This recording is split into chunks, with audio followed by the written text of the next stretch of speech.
もしあなたの家に昔の恋人が勝手に上がり込んでいたら、2013年9月、イギリス・ブリストル、48歳の男性ウィリアム・クーパーは帰宅するなり恋人のアナベラ・ノバックの異様な姿に眉を潜めました。頭に枕カバーをかぶせられ、手錠をかけられた状態のアナベラ。枕カバーを外すと彼女はこう叫びました。強盗に襲われたの。しかし実はこの騒動はアナベラの自作自演。アナベラはウィリアムのパスポートが盗まれたと話しますが、それを隠したのは彼女自身でした。アナベラは彼の中東への出張の同行を断られたことに腹を立て、出張自体を台無しにしようとしたのです。彼女のウィリアムへの執着は凄まじく、彼の自宅の家族写真を全て自分の写真に置き換えてしまうほど息苦しさを感じていたウィリアムはアナベラとの別れを決意しました。ところが彼女はそう簡単に別れられる相手ではなかったのです。翌年、ウィリアムがスペインの別荘へ向かうと、執着心が強すぎる恋人に別れを告げた後、殺害された男性。独占欲を暴走させたその女の恐怖行動の数々とは。女にとってその恋人は贅沢な生活のため必要不可欠だったんです。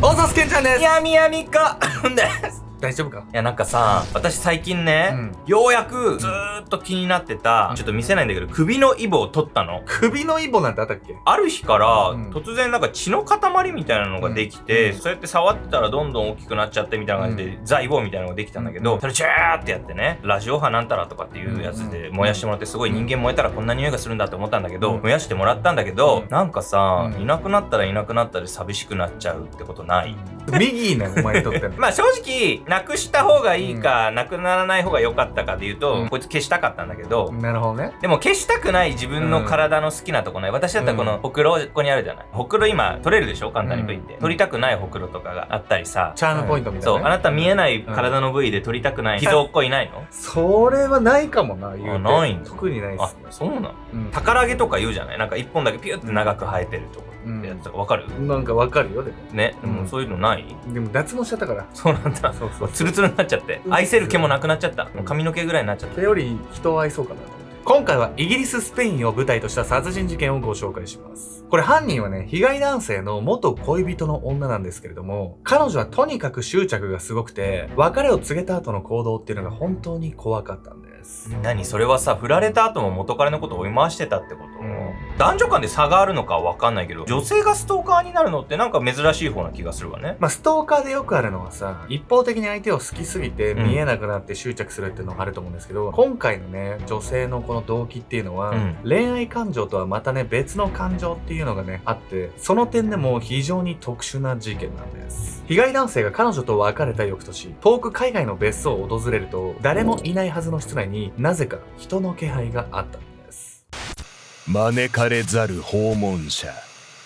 2014年4月5日、スペイン・アンダルシア州コスタ・デルソル。観光産業が盛んなその町のある一軒家へ一人の男性が訪れました。男性の名はウィリアム・クーパー。イギリスで宝石店を営むウィリアムは20歳以上年下の恋人との休日を別荘で過ごすためにやってきたのです。日中の観光を楽しみ、真夜中に別荘へたどり着いた2人。和やかに談笑を交わしながら玄関先で電気をつけた時、ウィリアムたちはすぐに異変を察しました。何よこれ。部屋の中には見覚えのない女性ものの衣類が干され、床にはスーツケースやハイヒールが。ウィリアムたちがその場の様子に戸惑っていると、2階から足音が聞こえてきたのです。そして2人が振り返り、階段を見上げると、そこにはウィリアムの元カノが立っていました。すげえ、これもう勝手に家に入ってくつろいでたってことでしょ。しかも何、ウィリアムズが来ることを見越して先に入ってたってことよね、これ。しかもこれ海外のね、別荘ですからね。悪い意味でフットワーク軽すぎっすよ。階段の上で佇む女を見たウィリアムは驚き、一緒にいた恋人にこう言いました。すまない、ちょっと外で待っててくれ。2階から見下ろすその女は紛れもなく元カノのアナベラ・ノバック。どうして彼女のような女性と付き合ってしまったのかと、ウィリアムは後悔の念とともに当時を思い返していました。時は3年前まで遡り、2011年の冬、ウィリアムは自身がオーナーを務める宝石店へ面接にやってきた一人の女性を前に顔をほころばせました。はじめまして、アナベラ・ノバックです。本業はモデルをやってます。スロバキア出身のアナベラは幼少期から美人だともてはやされ、10代からモデルの仕事をしていた女性。彼女はさらなる飛躍を目指してイギリスへやってくるも、現地でのモデルの仕事がなかなか軌道に乗らず、バイトを転々としていたのです。そんな中たどり着いたのがウィリアムの宝石店でした。ウィリアムは一代で富を築いた億万長者で、若い女性を好むかなりの遊び人。彼はアナベラの美貌を気に入り、従業員として即採用。そして間もなく従業員とオーナーの関係を超え、2人は交際を開始するのです。モデル業がうまくいかずお金に困っていたアナベラにとって、裕福なウィリアムとの暮らしは体験したこともない贅沢の連続でした。こんなに美味しい料理初めて食べた。そう言って純粋な笑みを見せるアナベラのことをウィリアムも最初は愛おしく思っていたのですが、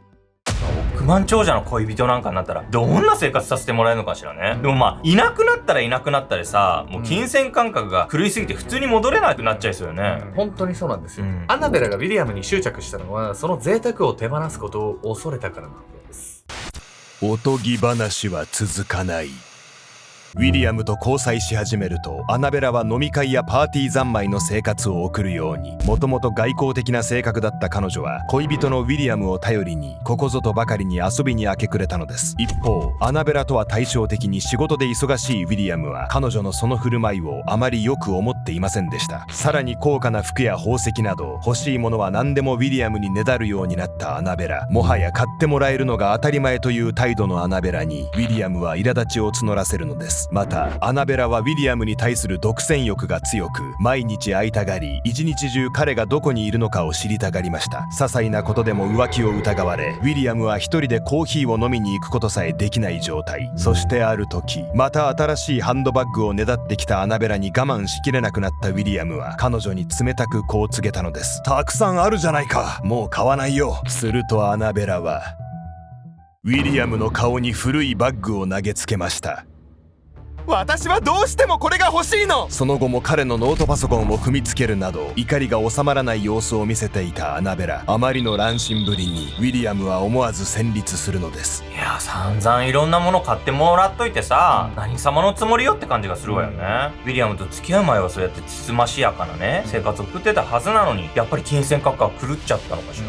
アナベラね、10代からモデルやってきて、人から注目されるってことに異常にこだわってきた人なんですよ。なので彼女は他人の評価に依存する傾向が強くて、ウィリアムに対する怒りもそれゆえと考えられるんです。というわけで本日のメトラキーワード、自己愛的傾向と贅沢志向について。自分は他人より優れているという自己愛的傾向が強い人は一見自信があるように見えますが、その自信は非常に不安定なもの。自分を優れた人物に見せかけ、他人からの承認を得ることで自尊心を保っているため、認められていないと感じると精神状態が非常に不安定になります。また高級車やブランド品などの贅沢品にこだわるのも自己愛的傾向が強い人の特徴。それが周囲より自分が優れていると誇示するアイテムとなり得るためです。アナベラは自己愛的傾向が人一倍強く、恋人のウィリアムからの承認で自尊心を保っていたと考えられます。ハンドバッグを買ってもらえないことは彼女にとって大事にされていないことに移り、自尊心を揺るがす結果に。また高価なハンドバッグは彼女が自分が優れていると誇示するためのアイテム。それを得られなくなることも自尊心の揺らぎに直結します。これらの複数の要因が重なり、アナベラはウィリアムに激怒したと考えられるのです。ハンドバッグの一件以降も自分がウィリアムにとっての一番でないと気が済まないアナベラの執着心はみるみる膨れ上がっていきました。ウィリアムは元妻との間にできた娘の写真を家に飾っていたのですが、嫉妬したアナベラはその写真を全て捨て、自分の写真に置き換えてしまったことも。さらにウィリアムの中東への出張の際、一緒に行きたがったアナベラを彼が拒んだ際のこと。アナベラ、一体どうしたんだ。ウィリアムが家へ帰ると、そこには枕カバーを頭からかぶせられ、手錠で拘束されたアナベラの姿が。こっ盗に襲われたの。この時アナベラが盗まれたと話したものの中にはウィリアムのパスポートも含まれていました。そう、彼女はウィリアムを中東へ行かせないために強盗に襲われたふりをしてパスポートを隠したのです。常に自分を一番に見てほしいというアナベラの執着心に疲れてしまったウィリアムはついに彼女との別れを決意。ただ別れた後もアナベラはウィリアムを簡単には諦めませんでした。あなたがいない日々には意味がない。永遠に一緒にいたい。アナベラは SNS 上にウィリアムへの思いをいくつも投稿。加えて彼自身にも復縁を懇願するメッセージを毎日のように送ったのです。しかし結局復縁には至らず、やがてアナベラは故郷のスロバキアへ帰郷。スロバキアで新しい恋人もでき、ウィリアムももう付きまとわれる心配はないと胸をなで下ろしていたのですが、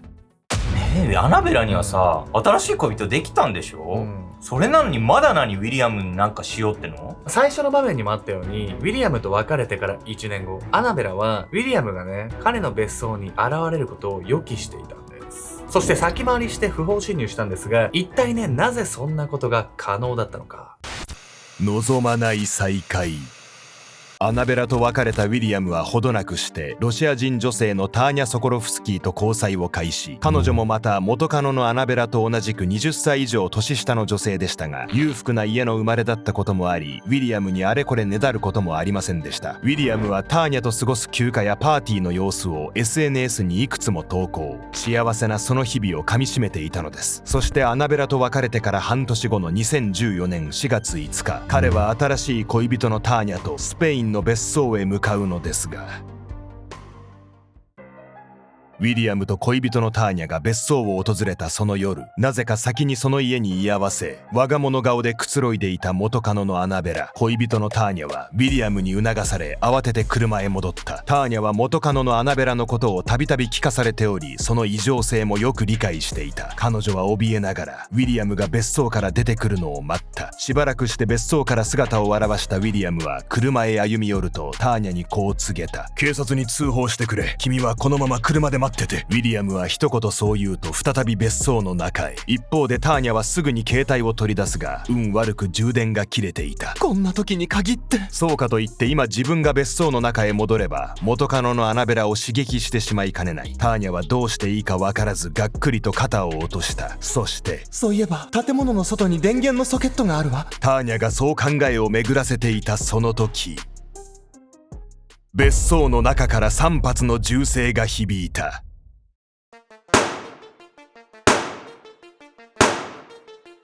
突然のことに理解が追いつかず放心状態となるターニャ。しばらくすると別荘から姿を現したのは元カノのアナベラ。彼女はゆっくりとターニャが乗っているその車へ近づいてきた。もう帰るわ。空港まで彼の車を使っていいって言われたの。そう言うとアナベラはウィリアムの車の鍵をひらひらと振ってみせた。ターニャは彼女に促されるままその車を降りるほかなかった。そして入れ替わりで車へ乗り込んだアナベラは自らハンドルを握り暗い夜道へと消えていった。ウィリアムとの交際中、アナベラは彼の携帯に GPS アプリを無断でインストール。ウィリアムと別れてから約半年間、故郷のスロバキアへ戻って以降も彼の位置情報と SNS を常にチェックしていました。そして SNS の投稿で新しい恋人の存在を知り、激しく嫉妬したアナベラは別荘へ向かう2人に先回りし、密かに作っていた合鍵でその家へ侵入しました。そこから別荘でウィリアムを待ち伏せしていたアナベラは自分を選ばなかった恨みを込め彼に引き金を引いたのです。いやいや、もうさっきさ、アナベラに新しい恋人ができたって言ってたじゃない。なのにまだウィリアムに執着して GPS 半年も監視してたわけ？しつこくね、連絡をするわけでもなくね、周囲をうろつくわけでもなく、ひたすらね、GPS と SNS で監視を続けていたってね、逆に怖いですよね。アナベラが逃走した後、今カノのターニャはすぐに別荘へ入ろうとしましたが、玄関にはアナベラによって鍵がかけられていました。そのためターニャは別荘の外にあった電源ソケットを使って携帯を充電し、警察へ通報。到着した警察により肩を1発、頭を2発撃たれ血まみれで亡くなっているウィリアムが発見されたのです。ウィリアムはその手に銃を握らされに見せかけられていましたが、恋人のターニャの証言により警察はすぐにアナベラを追跡。アナベラが乗っていた車は別荘から数キロ離れた場所で見つかりましたが、そこに彼女の姿はありませんでした。実はアナベラはそこで新しい彼氏が運転する車に乗り換え逃走していたのです。レンタカーで迎えに来た彼氏のピーターと合流し、スロバキアへ戻ったアナベラ。しかし彼女は警察に追われていることも分かっていたのか、実家に帰り両親を抱きしめた後、自ら出頭したのです。新しい恋人はなんで手助けしてたの？元彼ストーカーしてる彼女手助けするなんてもう意味不明よ。新しい彼氏のね、ピーターは、アナベラが言うことなら何でも聞くくらい彼女にぞっこんだったようなんです。こうして警察に出頭したアナベラには反省の意思もあるのかなと思われたんですけど、そうでもなかったんです。自由を履き違えた女。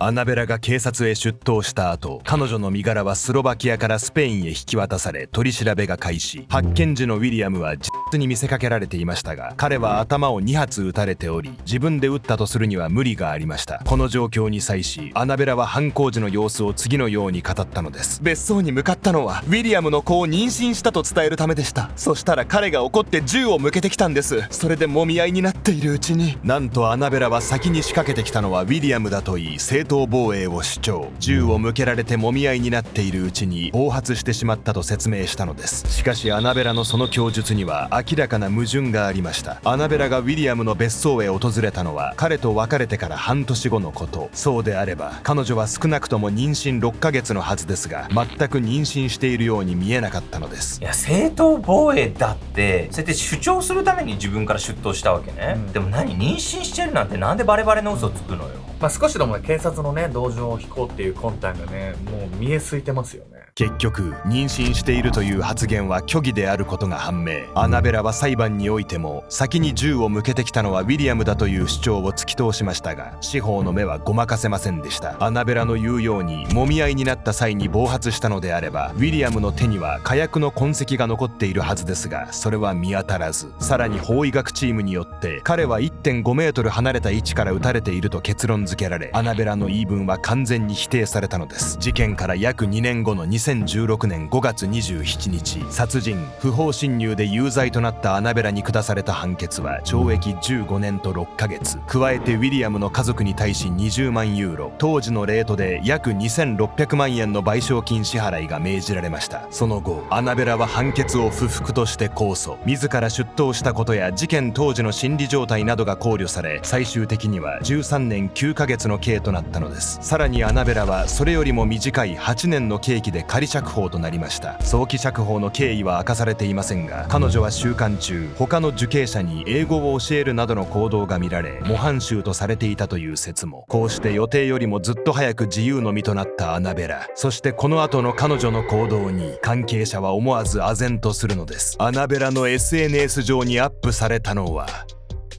ビーチでのバカンスを楽しむ姿や美容に励む姿。彼女は自分が仮釈放中の身であることも忘れているかのようなリア充アピールをし始めたのです。しかもアナベラは依然としてウィリアムの遺族への賠償金を一銭も支払っておらず、反省の意は一切見られません。8年の服役期間を経ても、とにかく他人からの承認を得たいという彼女の性格は変わらず、それ以外は何も考えていないことが露呈したのです。恋人のウィリアムからの承認や贅沢な暮らしに固執し、自分が一番でないことに怒り狂い、ついには殺人まで犯してしまったアナベラ。恋愛において大なり小なり嫉妬はつきものでしょう。しかし相手が自分を選ぶかどうかはあくまで相手が決めること。あなたは誰かに自分を一番に見てほしいと執着したことがありますか？